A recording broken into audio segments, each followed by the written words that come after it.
What's one villain that was supposed to be sympathetic but failed to spark any sympathy? This may be my opinion, but I wasn't a fan of Robert Callahan from Big Hero 6 after I found out Tadashi died for nothing. Like, at least you got your daughter back, but Hiro can never get his brother back. Pretty much any of the MCU villains whose motivation amounted to Tony Stark ruined my life. The main villain of Incredibles 2. Man, I really don't like that character. I know it's not out yet, but I fail to see how Disney can make Cruella de Vil redeemable whatsoever. The Phantom from Phantom of the Opera. Everyone sympathizes with him because his actions are very theater-based. WTF does that mean? You expect me to sympathize with this monster who murdered the whole cast just because he wanted a girlfriend? Snape. He was a creepy man who never got over his high school crush and took his hatred of her boyfriend out on their orphan son. Harry should never have named his son after him, and I will die on this hill. I've seen people try to turn serial killers into sympathetic figures. For example, Jeffrey Dahmer and how he became an alcoholic as a teenager because of his troubled home life and struggles with his sexuality. Dude killed 17 people and tried making sex zombies by pouring acid into holes he drilled in their heads while they were still alive. Cruella de Vil in the new movie. They want her to be the hashtag girl boss of our time, empowering, etc. The woman wanted to kill and skin puppies for a coat. There's absolutely nothing respectable you can spin from that, sorry. I get this has been mentioned, but the mom from Godzilla, King of the Monsters. Son dies in a flashback at the beginning of the movie during Godzilla's first arrival. She wanted to wake up monsters which could cause the same grief she faced to people she hadn't even met. Her motivation was also some generic humans are an evil species stuff. By the end of the movie she is indirectly responsible for a beep of deaths, and her death scene is laced with sad music throughout as if I was supposed to feel bad for this woman. Edit, holy beep, this blew up. Carly Morgenthau in Falcon and Winter Soldier. She was supposed to be fighting for the poor, but we never saw the conditions pre-blip she was trying to get back to, or how randomly killing people was supposed to help.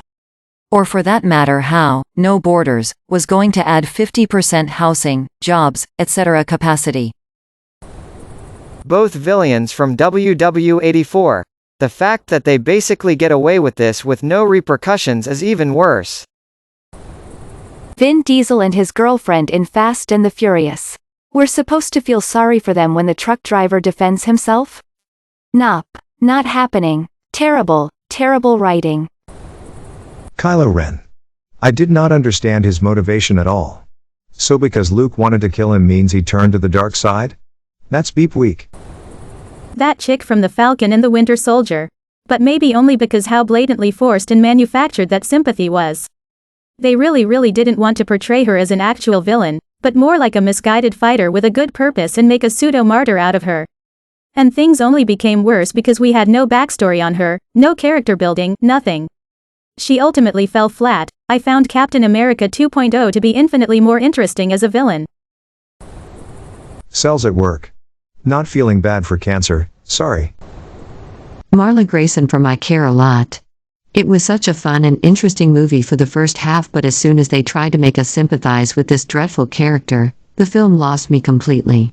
And spoilers, but to have both her and her girlfriend separately kidnapped by the gangster family and neither of them dying was just a terrible plot development. So glad she got shot at the end. Pedro Pascal in Wonder Woman 1984. I think because he had a little kid viewers were supposed to be sympathetic or something. That movie was a mess.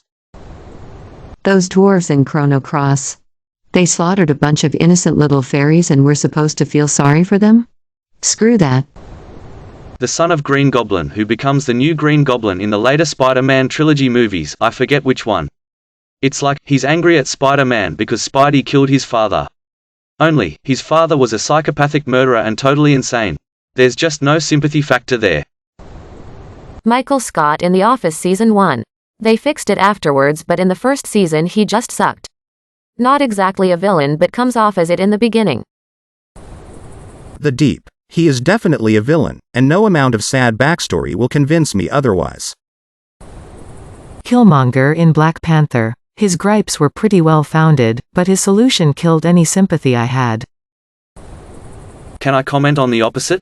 A hero that was supposed to become evil and unsympathetic but failed to spark any hate? Hawkeye, Ronan in Endgame thought he was an irredeemable villain. But was he? Good people got snapped away while evil people got to live. He wasn't involved in Infinity War, yet he still lost his whole family. Justice doesn't exist, so screw it, just go kill bad guys. I was rooting for him. The Phantom of the Opera. He's a self-pitying entitled psychopathic incel who's all, boohoo people are mean to me 'cause I'm ugly. But actually, is a creepy controlling asshole who murders people and only got away with beep 'cause he was talented. Ulysses from Fallout New Vegas. So let me get this straight, he wants to wipe out 2 countries so that new, better civilizations can rise from the ashes, instead of allowing the current ones improve? I understand a strategic bombing of the Legion, there's no hope there, but the NCR is a thriving if flawed democratic state with better living standards than the rest of the wasteland and even some recovery and rebuilding of old world tech and infrastructure. Nuking it will accomplish nothing. I'm going to analyze this a bit, so sorry if this gets long. Ulysses was basically Chris Avellon's attempt to create a mouthpiece for his critiques of the current state of the Fallout franchise.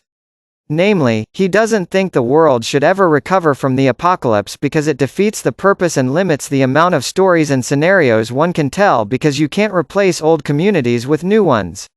Now, Chris has done this well before, like with Star Wars KTOR2. Kreia was a rare example of a good author mouthpiece that was actually compelling and made sense in universe, at least in my opinion. That takes talent. Her critiques of the Star Wars universe made a lot of sense, even if you disagree, and the game doesn't force, hey, it down your throat. He understood that few fans would agree with his viewpoint and actively encouraged people to think critically of it. So what went wrong? Ulysses as a character wasn't really badly written. His dynamic with the courier was fascinating and Chris's method of presenting his views was largely the same as in KOTOR 2. With him actively expecting you to disagree with his views, but think about them nonetheless. The issue is really the views themselves. There's no real way to have his particular critique of Fallout be voiced in universe in a compelling fashion. Wanting the world to stay dead is typically the view of madmen and power-hungry warlords.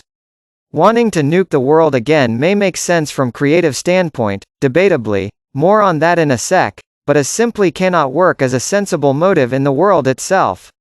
The other issue is that Chris's proposed methods of directing the franchise are the exact same things people are getting sick of seeing. One of the most common complaints about modern apocalypse fiction I've seen is that they basically just use the attempts to rebuild as a backdrop for the action, then have the community get destroyed at the end so the heroes can go kill somewhere else instead of settling down. It's why I stopped watching The Walking Dead. I don't care how much action you throw at us, there's no point if everyone dies in the end anyway. I don't care what ideas Chris would have for communities in place of the NCR, because they'll all be dead by the end of the game or before the next. He specifically said this. So why should I care? I think one thing Fallout 4 actually did better than NV was that they let you play a part in actually improving things by building communities, rather than just doing quests for other people doing that. The most interesting aspect of a post-apocalyptic setting is what can rise from the ashes. If the answer is always more ashes, then why bother? Jigsaw always just came off as a pretentious jerk to me. I know now everything from old horror movies is gonna age well. It punishing a guy for self-harming is just a bridge too far for me. Cruella. They're trying to do an origin story, but really, beep her and her murderous beep. Dr. Smith, if they'd killed that beep in Season 1, the Jupiter 2 would be safely back on Earth. Tori from Cobra Kai. Bryce Walker in Season 3 of 13 Reasons Why. May your day be filled with joy and happiness. And please remember to like, share, and subscribe for more quality content every day.